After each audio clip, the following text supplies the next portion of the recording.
Well, hey gamers, welcome to the Blue Gamer Bluecast Morning Show.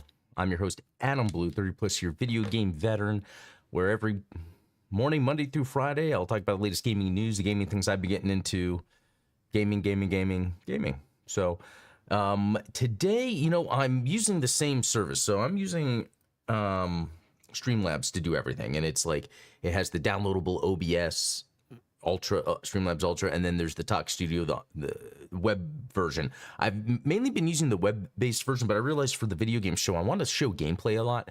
So web-based version would be for like guests and stuff, and for if I'm going to be by myself and showing gameplay, I'm going to use Streamlabs. So there's a little bit difference of setup. So if anyone notices anything that's annoying, let me know. Other than myself, hopefully I can see the chat. So basically, kind of give you an example. We're going to look at some Outlaws here in a second because there's been an update. So then let me go here, and then I am going to see if this lets me tab out. Yeah, so I can show. I was going to have some music playing, and then I didn't. Let me head to Ps5 first, kind of just to talk about what I've been playing before we jump into the news. Let's see, and then I actually want to also make sure that, did it really just do a different stream? Did it really just do a different stream? I don't get it. Interesting. So, okay, that's one of the issues that's annoying. Hey, Chris, how's it going? So let me delete that since we're live here. I don't know why. I'm going to have to research that behind the scenes stuff. You guys don't have to worry about it. I feel bad for those that were probably waiting in that live room. Anyway, well, Chris is here, so that's good. So to get back to what I was talking about, actually, let me just keep this up just in case. So yesterday, what did I play? Well, I played mainly the Gundam VR Silver Phantom. I'm going to talk about that here in a second. But I had no idea that Aero the Acrobat had a re-release. And it's not like a remake or anything. So Aero the Acrobat was something I played back on the Genesis and Super Nintendo back in the day. Man, did that unlock a memory. For some reason, it's not on PC. It's just the consoles. So it's like, okay. But it's only $5.99. So, and I have been getting, I haven't been getting coffee lately at Starbucks every day. It's been like a week or two. And so that kind of, I can make up for it. So yeah, $5.99, picked that up. Played the first level, and boy, did that bring back memories. But then I couldn't even beat the first level. I played 15 minutes, and I didn't realize near the end into what I was really supposed to be doing. And then I died, and I was like, okay, I'll get back to this later. And then okay, so Predator Hunting Grounds. I played this a lot on the PS4, and I really like it. And so they had a PS5 upgrade, and it was only $15. The graphics look really good. Like, they really didn't upgrade. And there's so much stuff that they gave me. So when it said, like, collectibles extras or, like, loadout or something, and then next to it had, like, 93. As I had 93 things unlocked. There's stuff I have to buy with currency, but I have so much currency. So I think if you played Hunting Grounds before and you liked it, and you're thinking of playing it again, doing the $15 upgrade on PS5, I think it's worth it. It's supporting these developers who got the rights back to just run this themselves and just keep it going, and I like that sort of thing. Because what happens is when you get these bigger bloated companies that have a small game that's successful, they're like, well, it's not making that much, we'll just cancel it. But if it was a smaller company that was supporting it, kind of like Dead by Daylight. If it's even if it doesn't make $1 bajillion, they could still support it and allow people to have fun, and the devs can still get paid. That's what I think is going on here. So I'm happy I'm supporting it. Anyway, I tried to get into a game, and it was just loading forever. I wasn't even trying to be the Predator. I was just trying to be on a fire team. So I'll have to try that again this weekend. And then Kill Night, I think, was just when I played that on the stream yesterday. Again, because like if you saw when I was playing on the stream, it was kind of choppy. So the idea is to use it this way. Now I just got to figure out how, when I schedule a stream and then go live, it doesn't just make a whole new stream. It's very weird. I clicked on the calendar, clicked on the schedule, and hit go live, and then yeah, I'll figure that out later. Okay, so oh yeah. Okay, so before I get on to the main thing, the other thing you're not seeing on here because I don't think there's really a way I can easily show that, is like my progress in Silver Phantom. It's a Gundam VR game that came out this month. This month is very awesome for VR, especially MetaQuest, because we're getting a Batman game, an Aliens game, a Starship Troopers game. We've got this Gundam game. And, you know, one thing I will say right off the bat is, with any complaints I have with this, at the end of the day, this is $15. And that's not a lot compared to the experience I'm getting and I'm having. So even with the downsides, I still think it's worth it. So basically, the main point of this Silver Phantom VR game is to tell a new story within the Universal Century Gundam timeline. And how it's doing it is, it's like a show, because it has the, you know, it's framed where you're looking at the characters talking, then the camera moves, and then it's looking at the characters talking. The weird thing about this is that's cool, but when I'm sitting there and I'm wanting to, in VR, look at the world and be like, wow, this is cool, I'm inside the interior of the ship, and then they switch scenes for another character talking, then I'm like somewhere else, I'm like, oh, okay, yeah, let me look around, and then it does it again, and then randomly be like, okay, here's gameplay, look this direction, and you'll go, okay, now it's back to cutting to the, I'm wanting to follow this story. They should have just cut out the gameplay and just made it where you're following a story, because adding this thing in just kind of takes you out of it, and then you're like, okay, what am I doing? And then it's kind of weird. Also, the controls, I don't know why they did this, but with the Quest joystick, or the Quest pad, the whole point is to shoot, you go like this. You go like this. But when you're looking at the character model in game, you're holding the throttle of the joystick. And it's like, why do that? That you do that to, like, there's a cool sequence where you do this to, like, fly around. Totally makes sense. But to shoot, to use your beam saber, but in specific sections. So it's not like you're doing, so it's really weird. And I think Stephen and Midnight Hatter said it best yesterday. It's one of those things where they tried to, it's like a game on the Wii. They tried to figure out how to do, although there was a Gundam game on the Wii and those controls are so much better.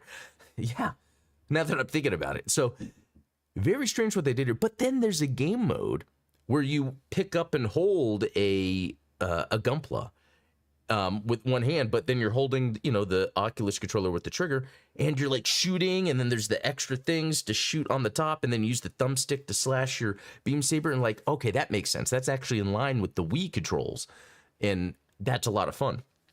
So the story part has horrible controls, but it's a cool story.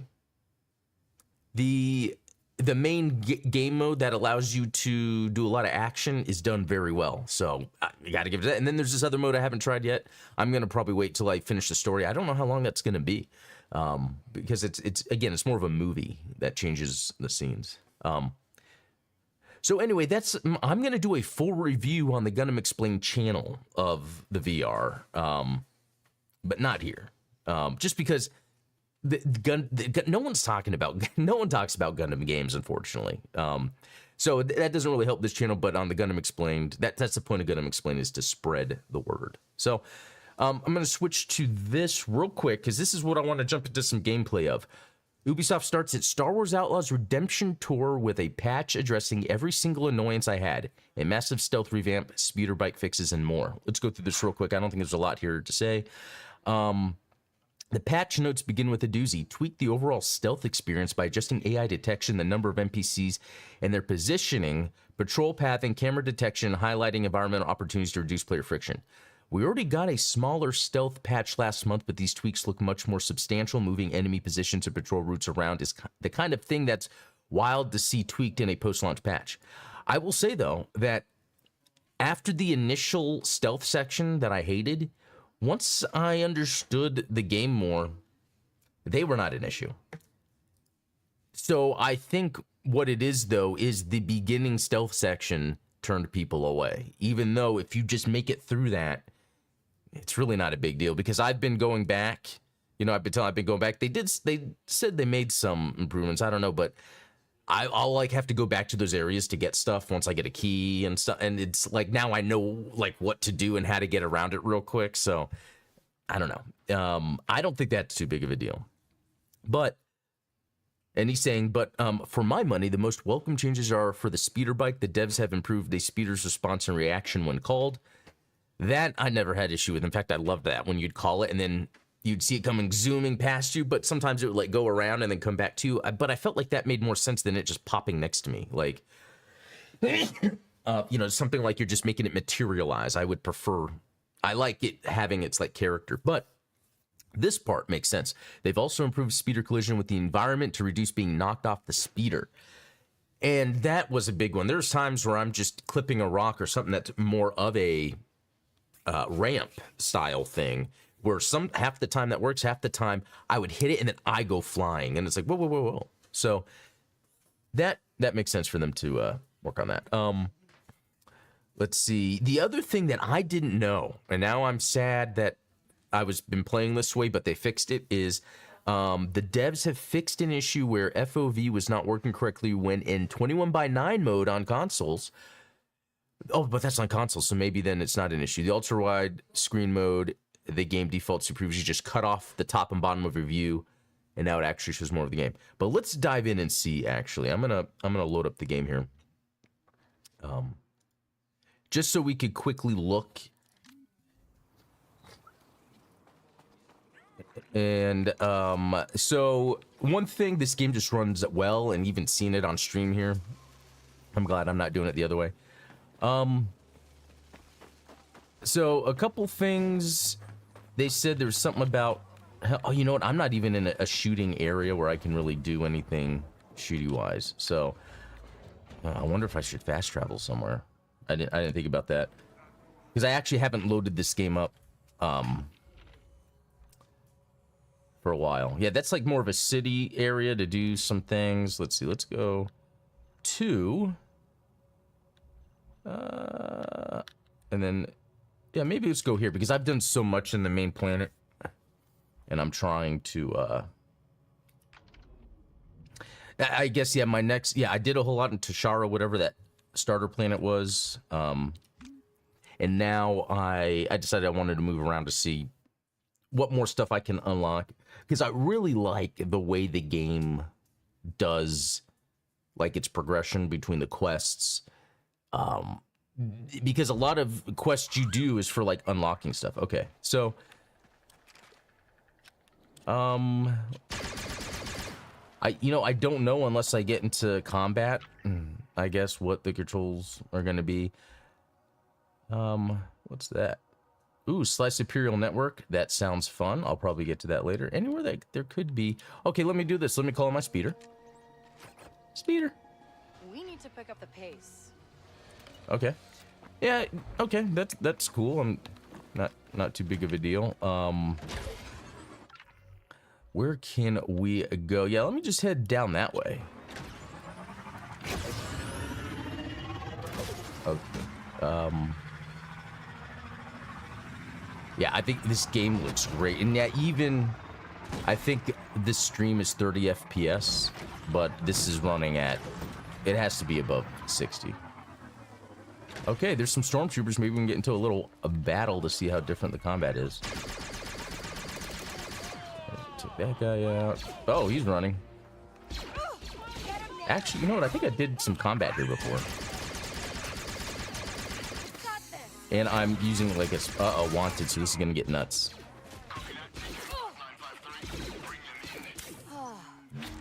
Wait, don't I have a wait, what am I trying to do?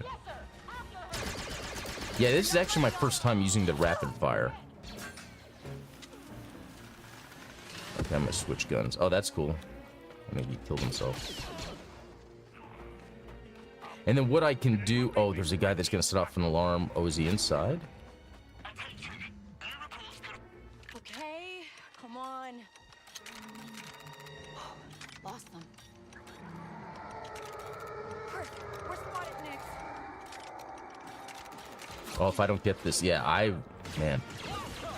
Okay. Nice.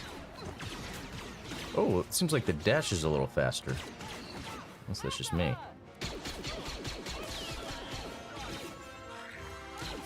What are you doing? So, you know what, I can't say I feel much of a difference with the combat, except that this is just so fun, what I'm doing right now. Okay, I'm gonna try to break back into that thing. It's just, oh, there's a tank coming. It's just easier if I can hear.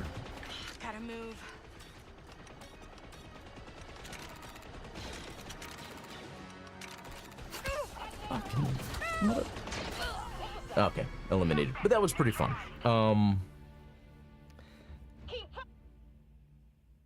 Yeah, and I don't need to be wanted right now. I'm in the middle of a mission. Okay, the dog is messing up the curtains. All right, so again though, even though they've made these improvements, maybe unless I want to use this as a time to, let me switch this. Unless maybe I want to use it as a time to like maybe farm something or do side things. It's like I almost don't want to play until the November patch because there's so many more improvements. But I'm just so glad they're doing this because it reminds me of when Battlefront 2. So I think that's what's interesting. I think a game can come out, and while it's sad if it doesn't work out, if the game is promising and the devs are willing to make updates and quality of life improvements like we're seeing, I think that could be a success story. Battlefront 2, when that came out, I was so disappointed. And I stopped and I was like, I'm not going to play this. But then they kept coming up with these updates and saying how, okay, now like you can easily get Vader and all that. Like before you really had to put in money. And so then when they switched it, I went back in the game. And then, man, Battlefront 2, they completely changed that game to the point to where it had modes where you're on like Geonosis or Genosa. I'm okay. I think I'm conflating X-Men and Star Wars, but basically, yeah, you're on Geonosis, and you could do 4-player co-op, and there's armies on both sides. Like, if you don't want to do the whole, PvP thing, and man, they added so much stuff. So, yeah, I'm looking forward to what they're gonna add to this. Yeah, games tend to be in it for the long. Games tend to be it. Oh well, I think I know what you're saying, Chris. Yeah, when they really focus on adding constant updates and improving things, it could be successful. And I think Star Wars Outlaws is great, so I hope they continue to improve it. So, all right, let's move on to something else real quick. I don't think there's a lot here, but. So there's a leaker that's reiterating that he believes the Switch 2 will be announced this year. I would think so too.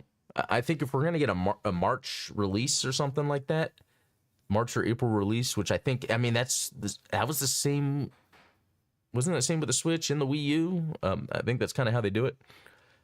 Because you can get the initial fans to buy in when it first comes out, and then by the holiday, there's going to be so many cool games available.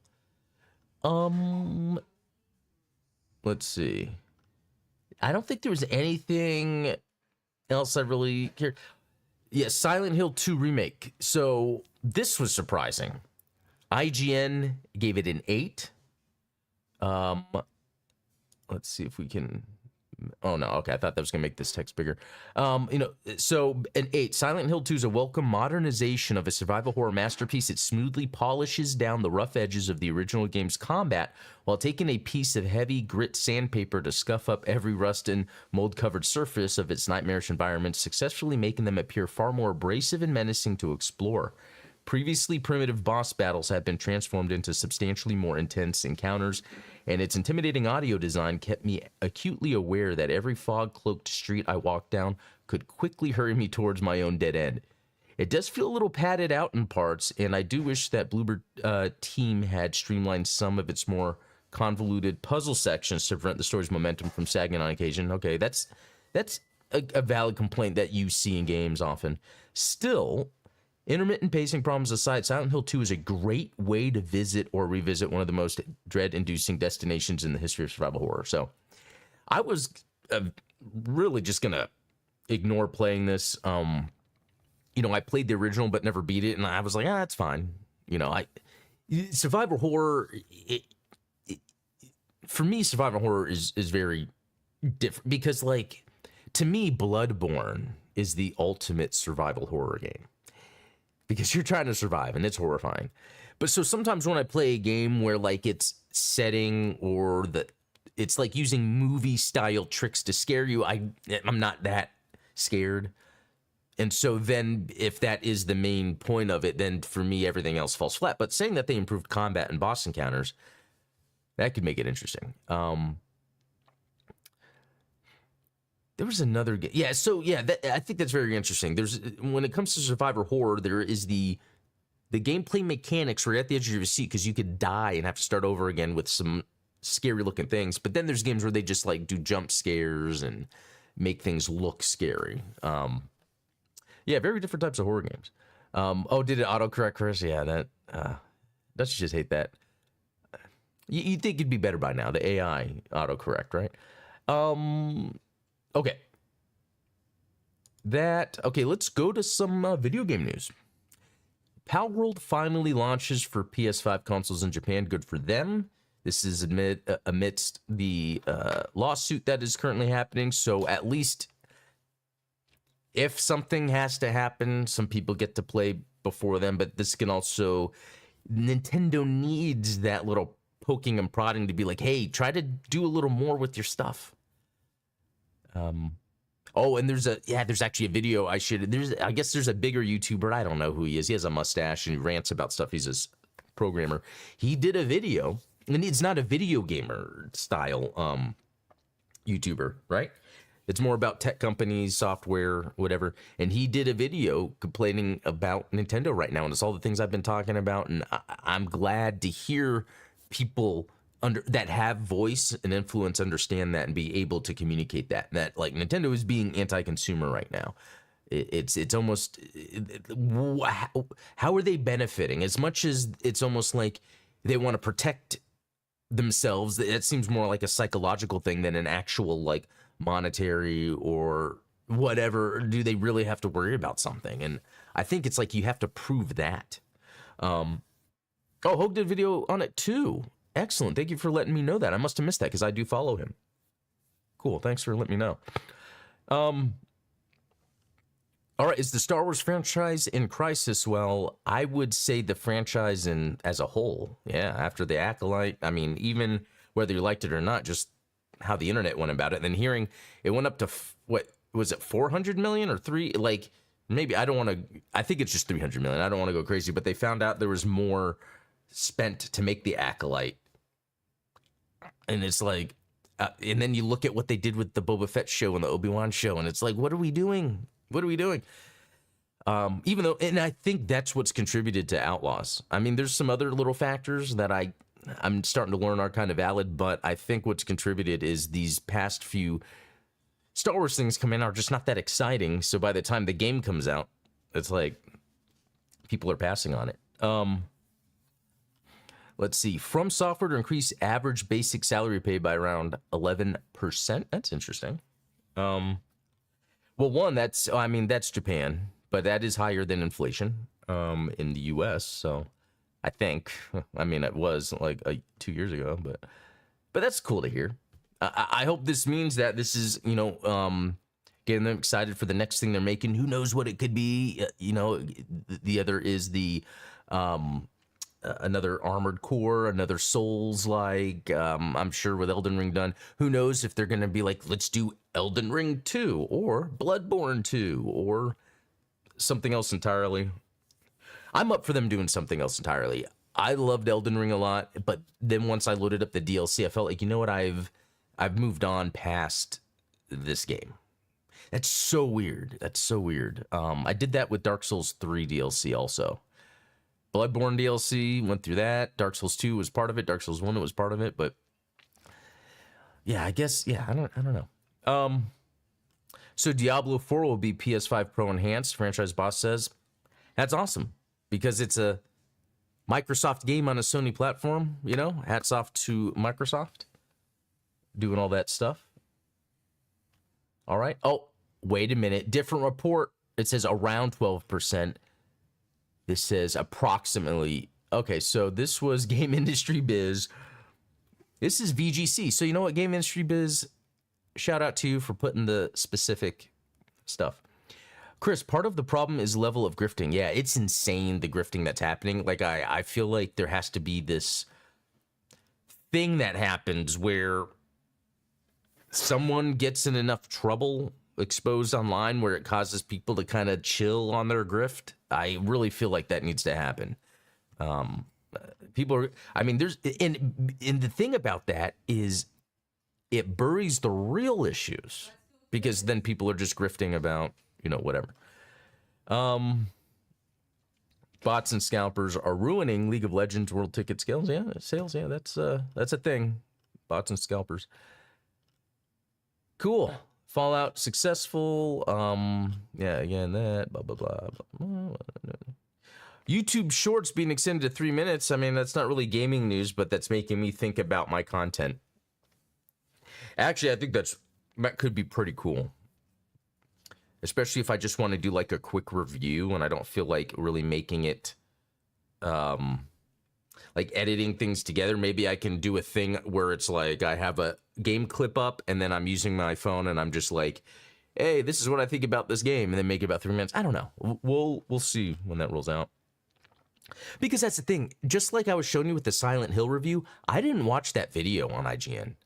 I went to the very end where the verdict was, and then I read the description.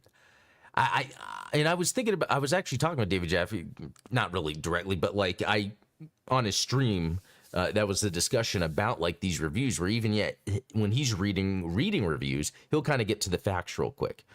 Video reviews, I'm never watching them, because I was asking him, you know, like, what about video reviews? And he didn't even really know how to answer that, because I think that's the case. Like, I don't know how much I really want to stick around to watch a video review when I kind of want to get to the point. Okay, I trust this person. What do they think? So maybe I could think about that with 3-minute reviews for shorts. Let's see, anything. Yeah, I keep seeing this Zenless Zone Zero. Like, isn't that with the car? I saw it the other day. I was like, this looks interesting. I don't know. There's so much to play. Yeah, in fact, like the Predator Hunting Grounds, if it wasn't for Ultronymous, I don't think I would have totally forgot about that.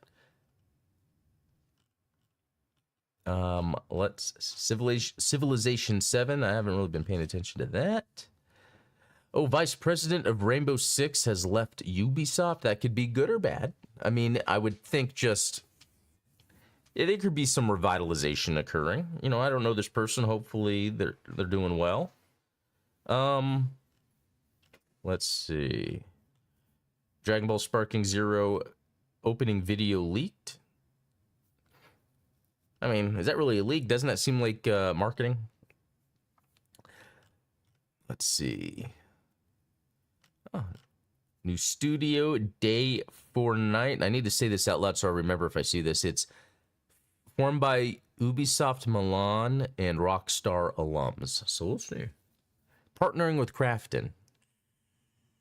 It's a live service game, isn't it? Let's see what else. Oh, it's the Mario and Rabbids lead. So if that's true, it's the guy that worked with Nintendo. So that actually is pretty neat. I think that just means if that's the case, like I felt like that was a pretty interesting thing for Ubisoft to do, is pitch something to Nintendo and really create a game with their characters. That's not easy to do for Western devs. Oh, there's a lot. That news is everywhere. Let's see. Oh my gosh, yeah, they're just saying that over and over. Okay, I think this is going to yesterday's news now. Yeah. Well, okay, well, I guess that just about does it for this episode of the Blue Gamer Bluecast Morning Show. I think the biggest takeaways here are the Outlaws update. I think it's like I don't want to play it yet though, because there's, you know how they said that there's a bigger update coming in November, so I'm really just going to wait for that. So in the meantime, I'm going to continue to play Space Marine 2, although I think I told you guys, I ran into a bug into that. Apparently, it's common to get stuck, like, where the missions don't advance, so I just got to redo that level. What else? I'm going to try to get some hunting grounds in, just because I was trying to play earlier and it wasn't, you know how it is. Maybe more people are jumping on this weekend. That could be what it was. Yeah, because it was on my lunch break, I think, that I tried to get into a game. And then, yeah, Air the Acrobat. I might go back and try to beat that. So, anyway, y'all, thanks for watching. Thanks for joining the show. And sorry for those if you were trying to watch and then, like, the stream I had scheduled. I don't know why it did that. I just have to do some research. So, until next time, I will see you guys later. So I'll probably do this. Are you